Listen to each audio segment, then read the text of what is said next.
Ever replayed a conversation in your mind, wishing you could go back and say what you really meant? Ever felt the sting of regret because you didn't speak up when it mattered? Maybe it was that job interview where the words just didn't flow, the argument where you froze, or the presentation where your mind went blank. Those moments stick with us, haunting us because we know we could have done better if only we had the right words at the right time. Here's the thing. In a world that moves fast, where decisions are made in seconds, your ability to think quickly and communicate effectively is more valuable than ever. It's not just about talking. It's about influence, impact, and control. The ability to respond with confidence, even when caught off guard, can change how people perceive you and how you perceive yourself. Imagine having the power to speak without fear, to own every room you walk into, to turn every awkward pause into a powerful moment. What if you could transform those anxious, stuttering moments into opportunities for connection and respect? What if your words could leave a lasting impact, making you memorable, respected, and admired? That's exactly what this video is all about. We're going to break down practical strategies to help you think faster, talk smarter, and conquer communication barriers like never before. Let's turn those moments of regret into moments of power. Let's get started. Chapter 1. The fear that freezes us. Imagine this. You're standing in a crowded room, eyes locked on you, waiting for your words. Your heart races, your throat dries up, and suddenly, your mind goes blank. Have you ever been there? It's like being on a stage with a spotlight burning down, and you can't remember your lines. We've all faced moments where we had to think fast and speak up, but our minds betrayed us. Why does this happen? Why do we freeze at the worst possible moments? Fear, the kind that seeps deep and paralyzes.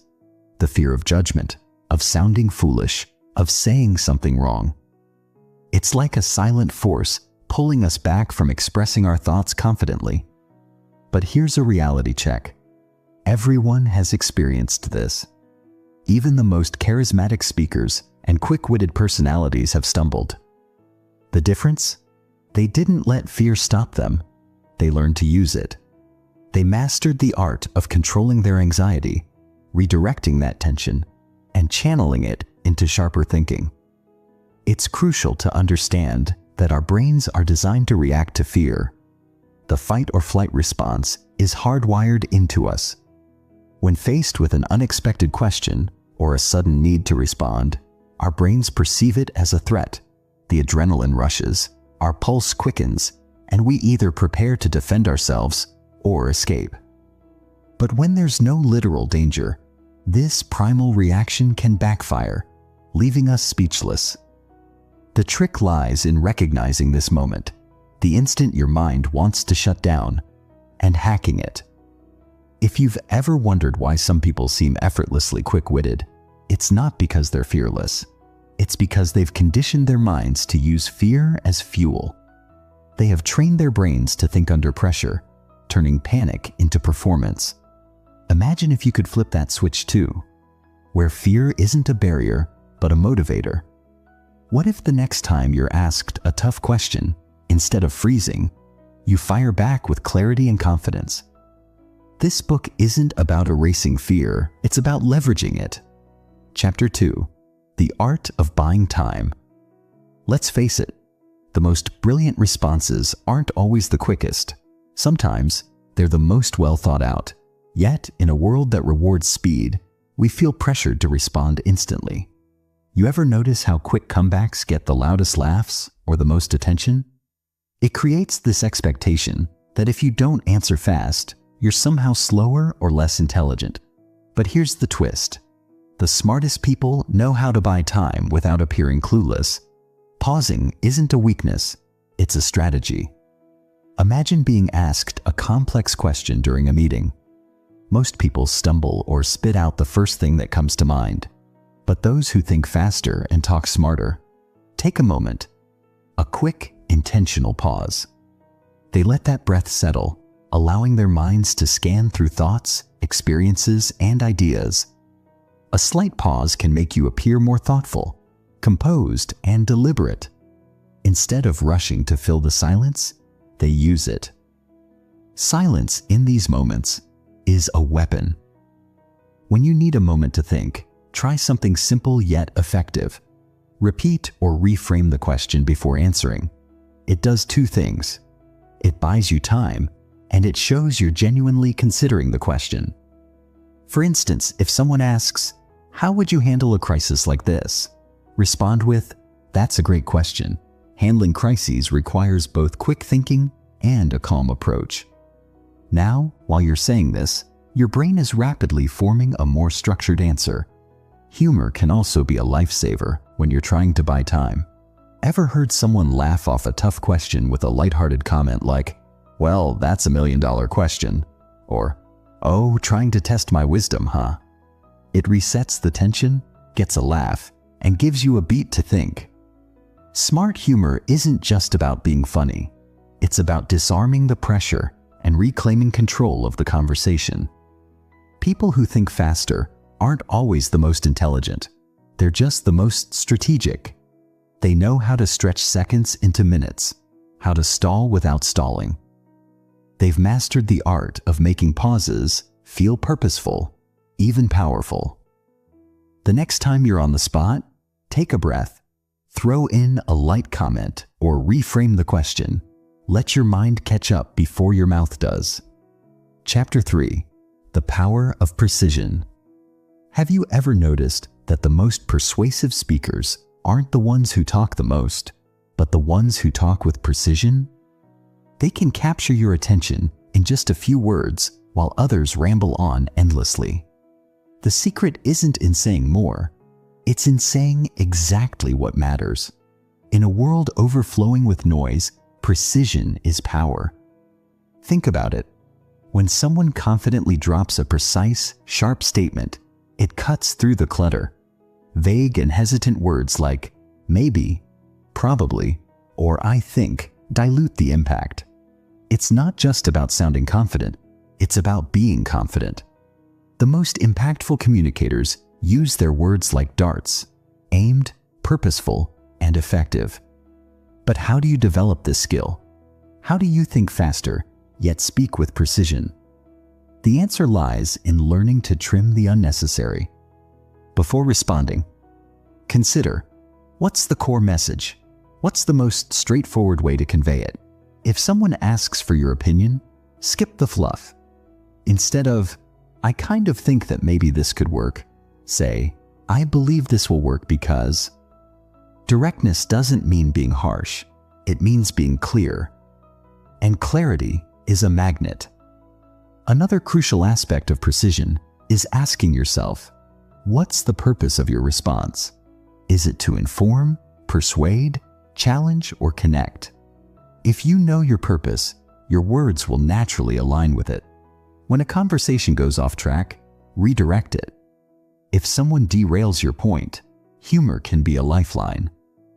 Well, as much as I love a good tangent, let's circle back. It brings focus back to your intended message while keeping things light. Precision also comes from active listening. We often listen to reply, not to understand. When you genuinely listen, your responses become more relevant and less reactive. Instead of preparing your answer while someone else is speaking, absorb their words. Take that beat, that pause we talked about earlier, and then respond thoughtfully. It not only shows respect, but makes your response sharper. Mastering the power of precision is a game changer. It makes you memorable because you're not just another voice in the crowd. You're the one who speaks with intention. The irony is, thinking faster often means talking slower. Pausing just enough to make sure your words land like punches, not glances. Chapter 4. Reading the Room. Have you ever felt like you completely misread a situation? Maybe you made a joke that fell flat or tried to contribute to a conversation only to be met with awkward silence. That sinking feeling afterward. It's rough, right? The ability to think fast and speak smartly isn't just about quick wit. It's about understanding your environment, the unspoken dynamics, the silent signals. It's like having a social radar that helps you know when to jump in, when to hold back, and when to pivot. Picture yourself in a group where the conversation is tense, maybe a heated discussion at work. There's a lot being said out loud, but there's even more being communicated through glances, crossed arms, and awkward pauses. Someone who can think fast and talk smart picks up on these cues. They adjust their tone, their approach, and even their words to match the energy of the room. They know that if they step in too forcefully or too timidly, they could worsen the situation. One of the most effective ways to read a room is to become an observer before a participant. Notice body language. Are people relaxed or stiff? Are they leaning in, genuinely engaged, or leaning back, looking for an exit? Do they react quickly to each other's words, or are there long pauses filled with unspoken tension? When you understand the atmosphere, you can adjust your approach. Sometimes, breaking the tension with a light comment or shifting the subject can reset the entire mood, making you the person who just gets it. But there's a challenge here: fear of misreading the room and saying the wrong thing. To navigate this, start with curiosity instead of assumption. If you're unsure, ask open-ended questions like, "Seems like there's a lot on everyone's mind. What's the main concern here?" It shows you're attentive without making blind guesses.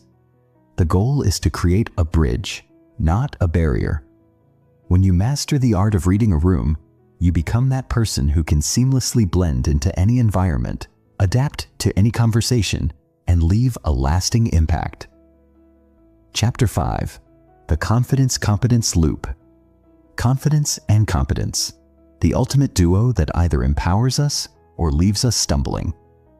You know that feeling when you're unsure of what to say, and the more you hesitate, the more you doubt yourself? It's like a spiral that drags you down. On the flip side, when you speak confidently, even if you're just a little uncertain, it seems like people just listen more. Ever wonder why that is? It's called the confidence-competence loop. When we confidently express our thoughts, even if imperfectly, people respond positively, reinforcing our sense of competence. The more we see that we're heard and respected, the more confident we become.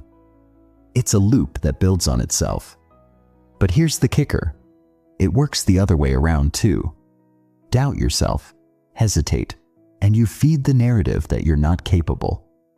So, how do you break into this loop when you're stuck on the wrong side? Start by speaking up, even if your voice shakes. It's not about being flawless. It's about being fearless. Share your ideas even if they're half-formed. The goal isn't to be right all the time. It's to be present. It's better to contribute imperfectly than to stay silent and invisible. Another hack is preparation. If you often struggle to think fast on your feet, prepare in advance. Think of potential questions or scenarios you might face. Have a few flexible responses ready, like, "That's a perspective I hadn't considered. Could you elaborate?" Or, "I see what you're saying, but here's another angle to think about." These are not rehearsed scripts, but mental tools that help you regain control. Confidence grows through action, not overthinking. The more you engage, the sharper your thinking becomes, and the quicker you speak up. Soon, you'll find that the confidence-competence loop is a tool you can control, not a trap that controls you. Chapter 6. Humor as a Weapon. Have you noticed how humor can either light up a room or instantly diffuse a tense situation? Quick-witted people often use humor as a tool to disarm tension, redirect focus, and buy themselves a moment to think. Humor is like a secret weapon that makes people listen more attentively while lowering defenses.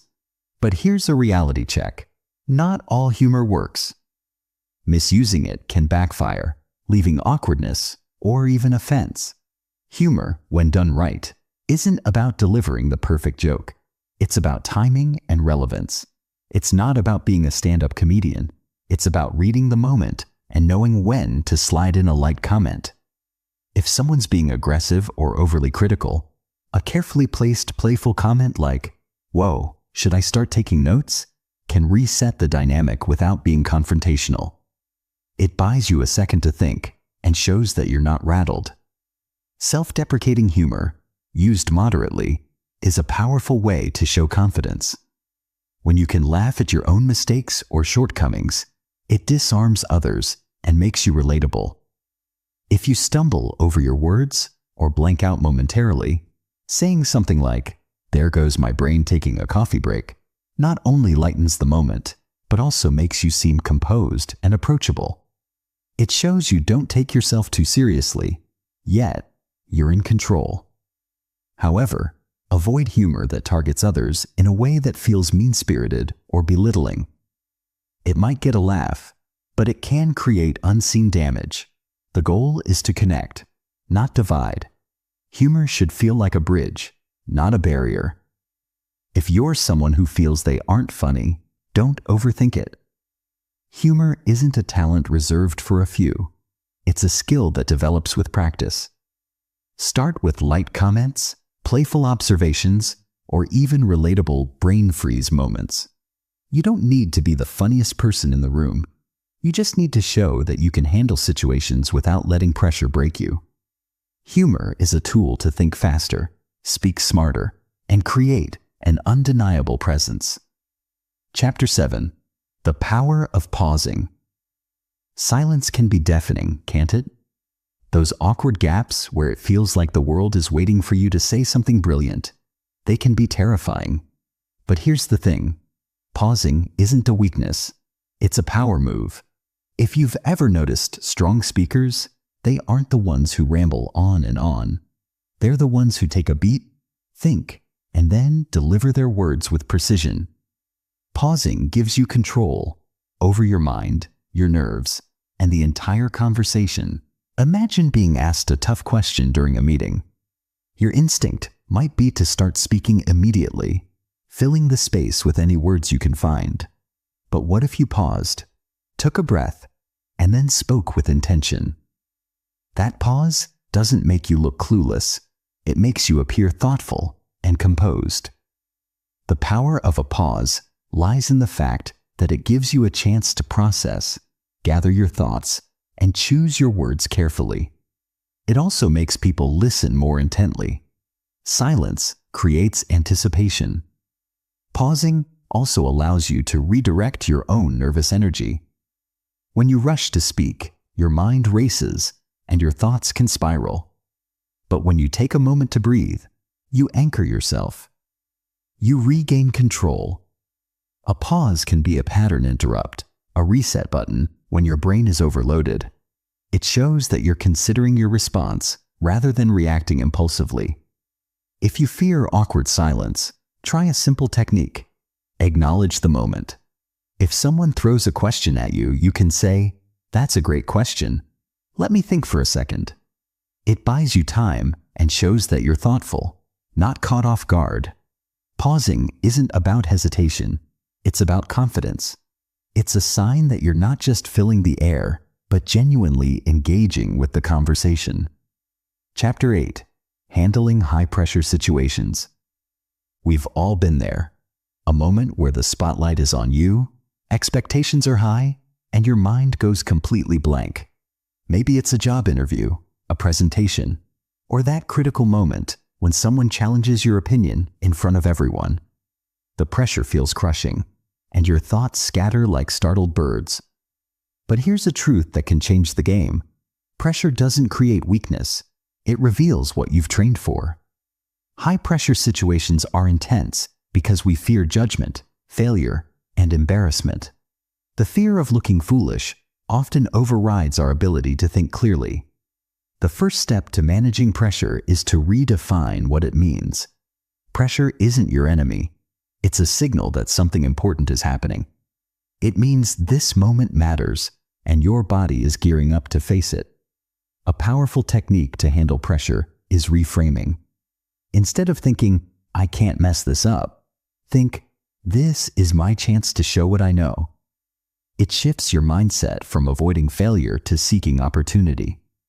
When you feel your heart racing, recognize it not as panic, but as energy. Take a breath, slow it down, and ground yourself. Another method is to simplify your response.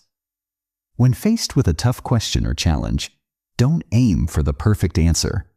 Aim for a clear, concise one. If you blank out, start by restating the question. It buys you time and helps your brain refocus. For example, if someone challenges your viewpoint, you can respond with, "That's an interesting perspective." You're asking if, and repeat the core of their question. This technique helps you reset without losing control. Most importantly, forgive yourself if you stumble. Even the most experienced speakers trip over their words or lose track of their thoughts. The key is to recover quickly and move forward. Handling pressure isn't about being flawless, it's about being resilient. Chapter 9. Active listening for better responses. Ever been in a conversation where you realized you weren't really listening, just waiting for your turn to speak? We've all been there, especially when we're anxious or trying to think of something clever to say. But active listening is the secret to quick thinking and smart talking. It's not just about hearing words, it's about understanding the person behind those words. Active listening means you're genuinely present, not planning your response while the other person is speaking. When you focus on listening fully, you pick up on details, emotions, and subtle cues that most people miss. These are the keys to crafting thoughtful, impactful responses. Instead of rehearsing your answer while someone is talking, listen for their intent. Are they seeking advice, validation, or simply to be heard?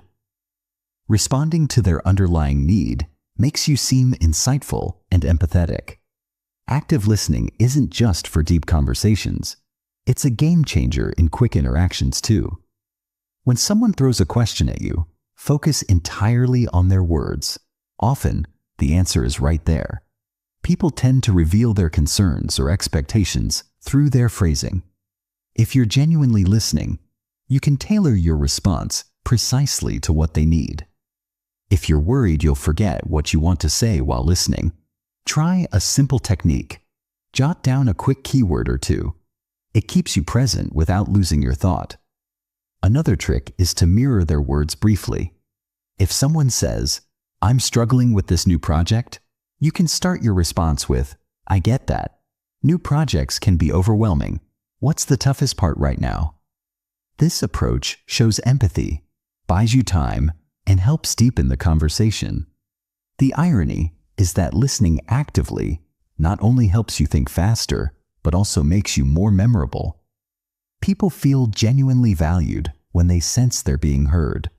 When they feel valued, they connect with you more deeply, making your words land harder and resonate longer.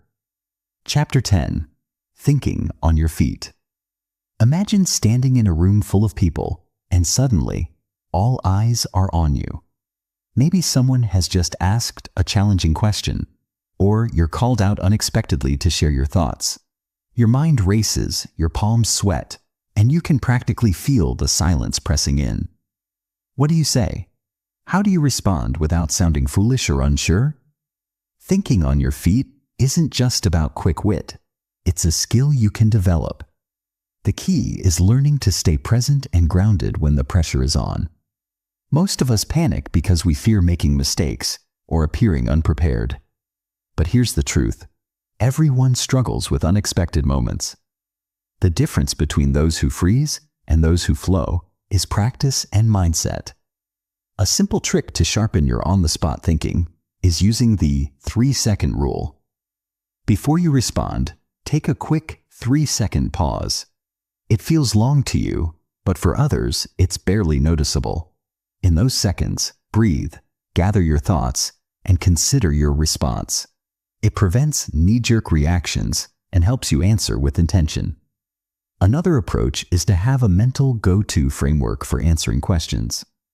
You can use the PREP method. Point, reason, example, point. Start with a clear point, explain your reasoning, share a quick example, and then circle back to your main idea. For example, if someone asks, "Why do you think creativity is essential in the workplace?" you can say, "I believe creativity is essential because it drives innovation." Without fresh ideas, businesses become stagnant. For example, think of companies that failed to adapt to new technologies. That's why creativity is crucial for growth. This structure keeps you organized and confident, even if your mind feels scattered. Lastly, embrace the idea that imperfection is part of the process. If you stumble or say something imperfect, own it, laugh it off, and move forward. Quick thinking isn't about flawless delivery. It's about genuine, confident communication. Chapter 11. Breaking the fear of speaking up. Ever been in a group setting where you had a thought but you hesitated? Then someone else voiced it and everyone loved it? That feeling of, "I should have said that," can be haunting. The fear of speaking up often comes from a fear of judgment. We worry that our ideas might be rejected, laughed at, or seen as irrelevant. But the harsh reality is, most people are too wrapped up in their own worries to judge us as harshly as we imagine. Breaking the fear of speaking up starts with accepting that discomfort is part of the process. Growth never happens in the comfort zone. If you wait to feel completely confident before speaking, you'll miss countless opportunities. Instead of aiming for confidence, aim for courage. Confidence is a result, but courage is a choice. When you feel that rush of anxiety, try reframing it. Instead of thinking, "What if I embarrass myself?" think, "What if I have a perspective that can help someone?" Shift the focus from protecting yourself to contributing value. This mindset shift takes practice, but it can be a game changer. A practical exercise is small stakes speaking. Start speaking up in low-pressure situations, casual conversations, team meetings, or group discussions where the stakes are minimal. The more you speak up, the more you'll realize that mistakes aren't catastrophic. People forget slip-ups quickly, and your courage to speak often earns more respect than a perfectly polished statement. And if you ever catch yourself hesitating, ask yourself, what's the worst that can happen? Usually, the worst is just a moment of awkwardness, a tiny price to pay for breaking through your fear. If you can survive that, you can handle almost anything. The goal is progress, not perfection. Chapter 12. Navigating conflicts. Gracefully. Conflict? The very word can make your stomach twist. Yet, conflict is inevitable. Whether it's at work, with friends, or family, disagreements happen. Many people either avoid conflict entirely, fearing the discomfort, or they dive in defensively, ready to fight. But what if you could handle conflicts with confidence, finesse, and intelligence? Navigating conflict gracefully isn't about winning. It's about understanding perspectives, de-escalating tension, and finding a path forward. Quick, sharp responses in conflicts can escalate situations, while thoughtful, measured reactions can diffuse them. The key is learning to control your emotions when everything inside you wants to react. When faced with a heated moment, practice empathic listening. Instead of planning your rebuttal, genuinely listen to what the other person is saying. Validate their feelings, even if you disagree. You can say, "I understand why you'd feel that way. That makes sense." This doesn't mean you're conceding. It means you're acknowledging their experience. Most conflicts worsen because people don't feel heard. Another powerful approach is asking questions. Instead of attacking, get curious. If someone is upset, try asking, "Can you help me understand what you're feeling right now?" It shifts the energy from confrontation to conversation. When you ask thoughtful questions, you show that you're interested in resolution, not just defending your stance.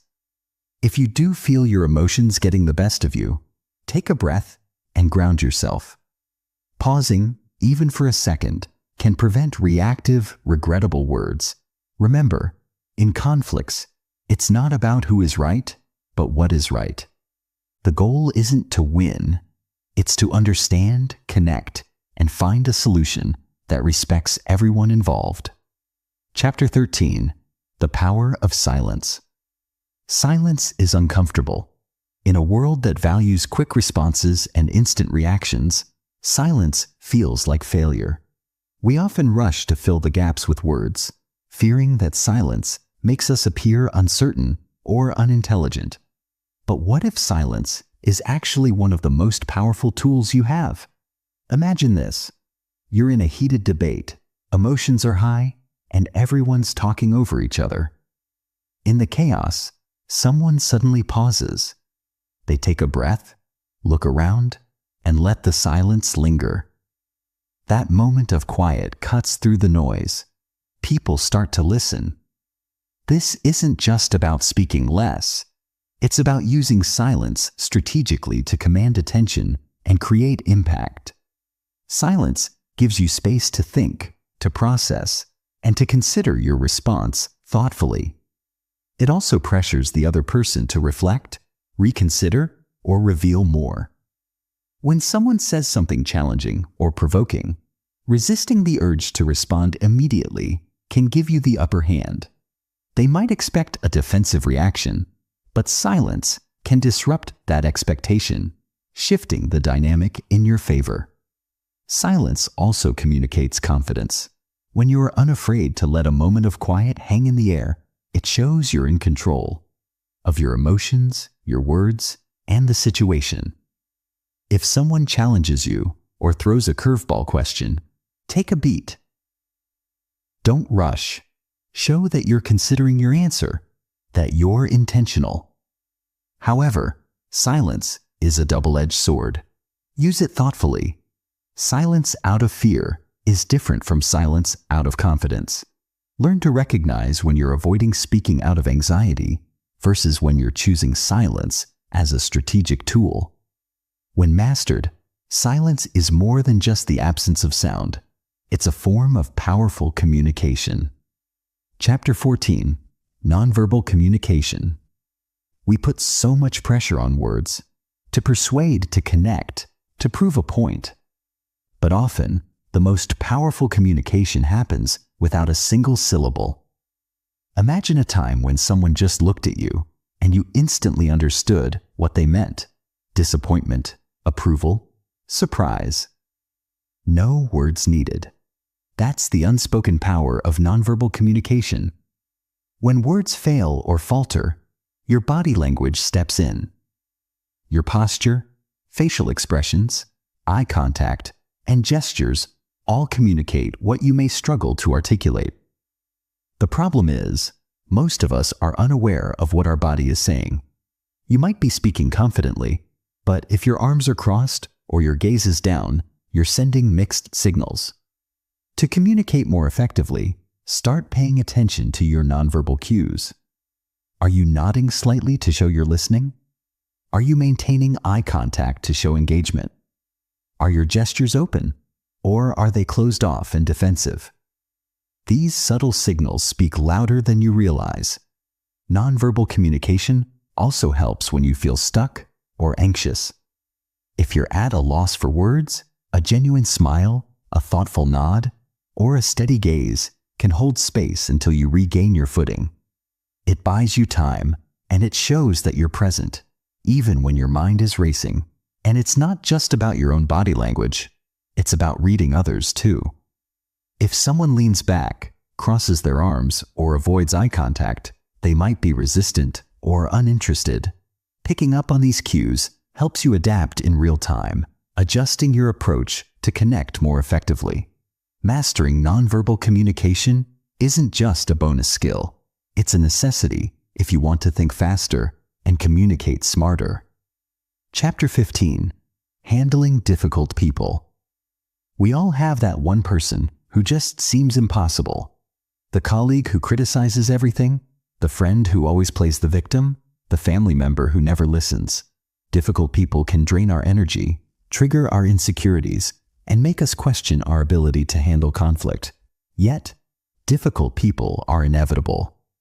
The true challenge lies not in avoiding them, but in handling them with grace. The first step in dealing with difficult people is understanding that their behavior is more about them than about you. When someone lashes out, it's often a reflection of their insecurities, their frustrations, or their struggles. Recognizing this doesn't excuse bad behavior, but it helps you take it less personally.